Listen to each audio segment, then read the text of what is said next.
Navenda Cegerxwîn korseyek pizîşkî. Navenda Cegerxwîn a çand û hunerê a ku li Zoravayê li Şamê cihê xwe digire, korseyek pizîşkî çêkir bo jin û qîzê Kurd. Ev kors bi alîkariya Mekteba Herêmê ya Zoravayê ya Encûmena Kurdî dest pê kir. Dixtor Şêrzad endamê Encûmena Kurdî bi alîkariya Dixtor Azad vê korsê bikartînin.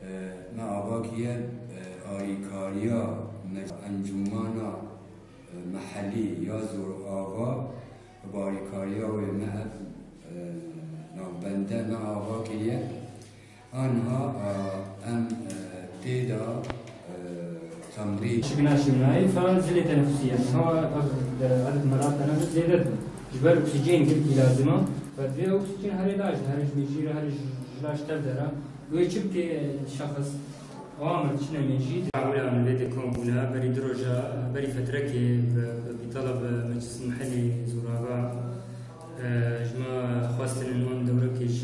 كتش وخورتي زورابا رشيكن أساسياتي تبريد نوانا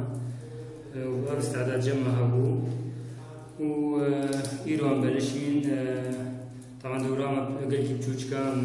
وقتي تشتي قلكي كيم بنوانا جبر قلك كساتنا يقوى دوا تشتي لازم إجمالي را طبعا وقتي بقهن دستيوانا دوراما تقريبا بين روجن هر روج تقريبا ساعتك ونيجا واجي روزانه بس هما مدرهنا كي ديجي ولا بيشكتي تشيكن بيشكتنا ملاتي ما كنت تشيبي أبينا قرعتي